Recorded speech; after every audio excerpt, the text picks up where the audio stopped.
भाद्रपद माह के कृष्ण पक्ष की अष्टमी तिथि को जन्माष्टमी का त्यौहार बड़ी ही धूमधाम के साथ मनाया जाता है।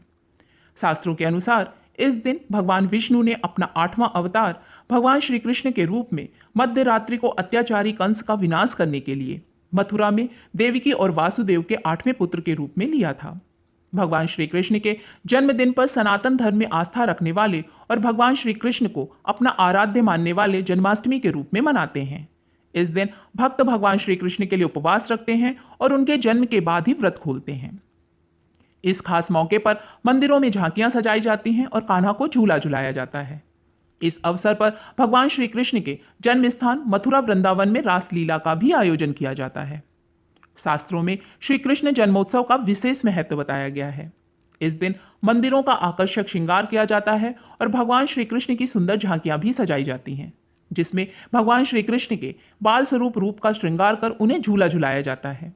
श्री कृष्ण जन्माष्टमी को लेकर मान्यता है कि अगर निसंतान दाम्पत्य जन्माष्टमी का व्रत रखते हैं तो बहुत जल्द ही उनकी मनोकामना पूरी हो जाती है। ऐसा माना जाता है कि जन्माष्टमी का व्रत अगर कोई पूरे विधि विधान के साथ करता है तो व्रत करने वाले की मनोकामना जरूर पूरी होती है। ज्योतिष शास्त्र के अनुसार भी इस दिन का विशेष महत्व बताया गया है। कहा जाता है कि जिनकी कुंडली में चंद्रमा कमजोर स्थिति में होता है उनके लिए यह व्रत बहुत लाभकारी होता है। इतना ही नहीं, अविवाहित लड़कियों के लिए भी इस व्रत का खास महत्व होता है। अगर किसी के विवाह में कोई अड़चन आ रही हो तो वे भी लड्डू गोपाल का व्रत रखकर उनको झूला झुलाती हैं, तो इससे उनके विवाह का संयोग जल्दी बन जाता है। जन्माष्टमी का त्यौहार हर साल 2 दिन मनाया जाता है। एक दिन गृहस्थ लोग और दूसरे दिन वैष्णव संप्रदाय वाले मनाते हैं। ऐसे में आपको बता दें कि 6 और 7 सितंबर दोनों ही दिन श्री कृष्ण जन्मोत्सव मनाया जाएगा। अष्टमी तिथि प्रारंभ हो रही है 6 सितंबर दिन बुधवार दोपहर 3:37 पर, जो कि समाप्त होगी 7 सितंबर दिन गुरुवार शाम 4:14 पर। रोहिणी नक्षत्र प्रारंभ हो रहा है 6 सितंबर दिन बुधवार सुबह 9:20 पर और समाप्त होगा 7 सितंबर दिन गुरुवार सुबह 10:25 पर।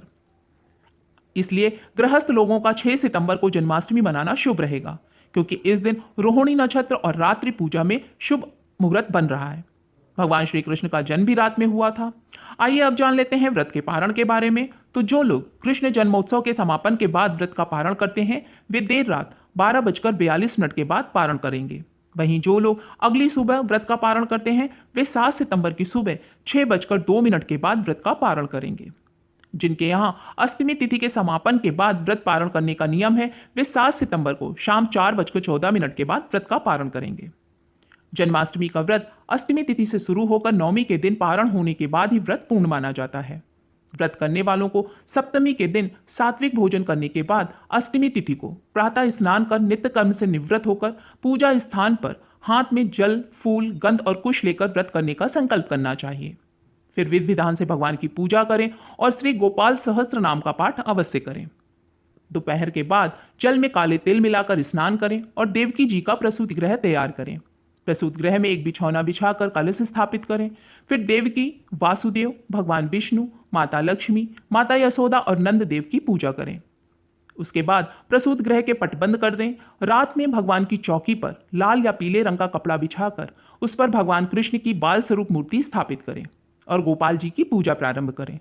पूजा करते समय सर्वप्रथम बाल स्वरूप गोपाल जी को दूध से स्नान कराएं। इसके बाद दही, घी, शहद और बाद में गंगा जल से स्नान कराएं। इन सभी चीज़ों को एक बर्तन में इकट्ठा करके उसका पंचामृत बना लें। लल्ला को स्नान कराने के बाद उन्हें सुंदर पीले रंग के वस्त्र पहनाएं और फिर लल्ला का श्रृंगार करें। इस बीच नंद के आनंद भयो जय कन्हैया लाल की जरूर गाएं। श्रृंगार में बाल गोपाल के मुकुट पर मोरपंख लगाएं, चंदन की माला पहनाएं और बांसुरी चढ़ाएं। साथ ही बाल गोपाल के पास एक गाय अवश्य रखें। श्रृंगार के बाद भगवान को रोली अक्षत लगाएं और फिर माखन, मिश्री और खीर का भोग लगाएं। इसके अलावा भोग में 5 फल, मेवा, पंजीरी, पकवान का होना भी जरूरी माना जाता है। फिर धूप दीप से आरती करें। भोग में तुलसी दल अवश्य रखें। इसके बाद भगवान को झूला झुलाने की परंपरा का पालन करते हुए चंद्रमा को अर्घ दें। फिर पूरे परिवार सहित बाल गोपाल का आशीर्वाद लें, प्रसाद का वितरण करें, फिर स्वयं प्रसाद ग्रहण कर व्रत का पारण करें। आप सभी को जन्माष्टमी की हार्दिक शुभकामनाएं। अगर वीडियो पसंद आया हो तो प्लीज़ लाइक और शेयर करें, चैनल को सब्सक्राइब